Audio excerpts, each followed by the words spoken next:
à toutes et à tous, bonjour et merci de nous suivre pour le tour des canaux cette semaine en Afrique. Une fois n'est pas coutume, dit-on. Démarrons cette fois-ci avec les relations économiques entre l'Afrique et les puissances étrangères. C'est le thème abordé sur la chaîne New World TV la semaine dernière avec le coach Patrick Amanpoyon. Que représente l'Afrique économiquement, l'invité de Mathieu a fait savoir que l'Afrique pèse économiquement lourd et constitue un marché, une richesse, une opportunité pour les Africains et pour le monde. Et selon ses propos, un travail se fait pour permettre aux Africains de prendre conscience de cette énorme richesse et en profiter pleinement. Mais l'Afrique vivra-t-elle en autarcie à cause de sa richesse? Non, rétorque le coach, l'homme qui préfère la réflexion au lieu des émotions. Nous avons besoin d'être en coopération avec chacune des grandes puissances mondiales, parce que chaque puissance apporte quelque chose d'autre. Autant la France est capable de nous aider dans la lutte contre le terrorisme, autant la Russie peut nous apporter beaucoup en termes de céréales et d'engrais, sans oublier les autres puissances mondiales,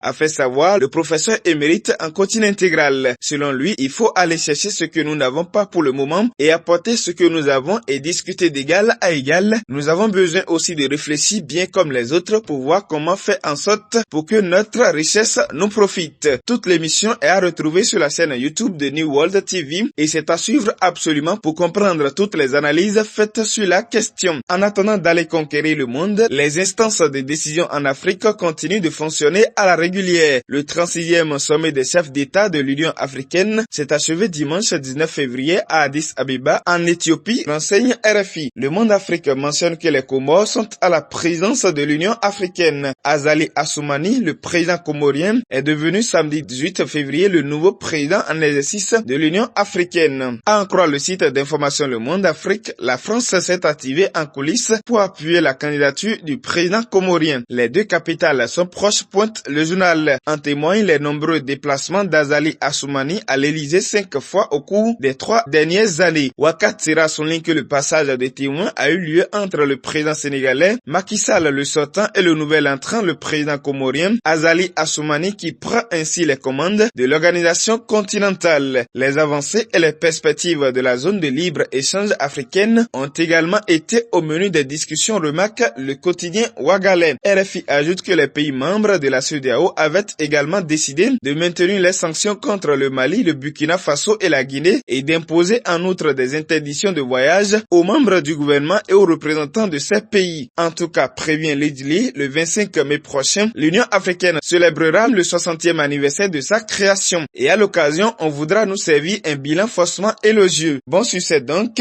au nouveau président de l'Union africaine dont les défis sont majeurs. Pendant ce temps, en Côte d'Ivoire, le parti de l'ex-président Gbagbo intègre la commission électorale indépendante, informe RFI. Entrée du PPACI à l'ACI, pourvu que cela participe à la décrispation, sujet le journal Ouagalais Le Pays. Le Parti des peuples africains de Côte d'Ivoire a désormais un représentant au sein de la commission électorale indépendante, en la personne de Demba Traoré, porte-parole du dit parti, nommé par décret présidentiel en date du 15 février 2023. En accédant à la requête du parti de l'ancien président Laurent Gbagbo, le président ivoirien Alassane Ouattara s'inscrit dans une dynamique de doter son pays d'une commission électorale consensuelle. Et c'est tout à son honneur. La Côte d'Ivoire, en mode apaisement, soupire pour sa part Wakat Sera. Autre terrain sur lequel Alassane Ouattara ne compte laisser en rade est la sécurité des Ivoiriens. Le Monde Afrique fait remarquer que le ministre français des Armées, Sébastien Lecornu, était en visite en Côte d'Ivoire où il a salué les efforts accomplis dans la montée en puissance de l'appareil de sécurité en Côte d'Ivoire. L'armée de la Côte d'Ivoire n'a rien à voir aujourd'hui avec celle d'il y a 10 ans, relève le Point Afrique dans les propos du ministre français. Le même site nous fait savoir que les deux parties ont également parlé de la question de la réarticulation de la présence militaire française dans la région. Cette réarticulation va fonctionner sur 2 volets. La première est d'ordre ressources humaines et formation et la seconde, capacité, signale aujourd'hui au Faso. De la Côte d'Ivoire, parlons aussi de l'actualité du Nigeria. Les Nigériens sont appelés aux urnes ce samedi 25 février pour élire le successeur de Muhammadu Buhari. Pour préserver la paix dans un climat relativement atténuant, pendant ces élections, les candidats ont signé un pacte de paix avant le scrutin en promettant non seulement de garantir des élections pacifiques, mais aussi d'en accepter le résultat. Les principaux candidats à la présidence, Bola Tinubu de l'APC, Peter Obi du Parti travailliste, Atiku Abubakar du PDP et Rabiu Kwankwaso du NNPP ont signé le pacte de paix au centre de conférence internationale d'Abuja constate RFI. Parlons Bénin qui ne cesse d'engranger des points sur le continent pour finir cette revue de presse africaine. Corruption transfrontalière, le Bénin confirmé meilleur élève de l'espace CEDEAO. Le Bénin tient toujours le haut du pavé dans le classement des pays membres de la communauté économique des États de l'Afrique de l'Ouest où le risque de corruption transfrontalière est quasiment nul. C'est du moins ce qui ressort d'un compte rendu d'une mission effectuée par l'ONG Bénin Diaspora Assistance révélée ce mois, relate le matinal. L'ONG Bénin Diaspora Assistance précise que le Bénin est le seul pays de la CEDEAO qui respecte les tests sous-régionaux en matière de libre circulation des personnes et des biens et où la police ne rançonne personne en transit. Politique pour terminer, Éric Hunleté, désormais chef de file de l'opposition, écrit en manchette l'événement précis suivi de la photo de l'intéressé. Le quotidien rappelle que c'est suite aux performances qui ont été celles de son parti, les démocrates, aux législatives du 8 janvier dernier. Pour le journal, le chef de file de l'opposition connu depuis quelques mois au Bénin va rendre le tablier. Il s'agit de Paul Humpé, secrétaire exécutif de la force Cori.Bénin émergent qui devra se convaincre de cette nouvelle donne après les lauriers récoltés par une autre formation de l'opposition. En application donc des dispositions de la loi 2019-45 du 25 novembre 2019 portant statut de l'opposition en République du Bénin, le président Patrice Talon prendra dans les jours à venir un décret pour nommer Éric Hunleté comme chef de file de l'opposition, affirme le site à Cotonou. Selon les alinéas 1 et 2 de l'article 8 de cette loi sur le statut de l'opposition, le chef de file de l'opposition est le chef du parti politique déclaré de l'opposition ayant le plus grand nombre de députés à l'Assemblée nationale à l'occasion des dernières élections législatives. Fin de cette revue de presse africaine présentée par Jérôme Wenceslas Capo avec Guillaume Lafont à la réalisation depuis le studio comme la Bernard Pouillon de Cotonou. On se retrouve la semaine prochaine.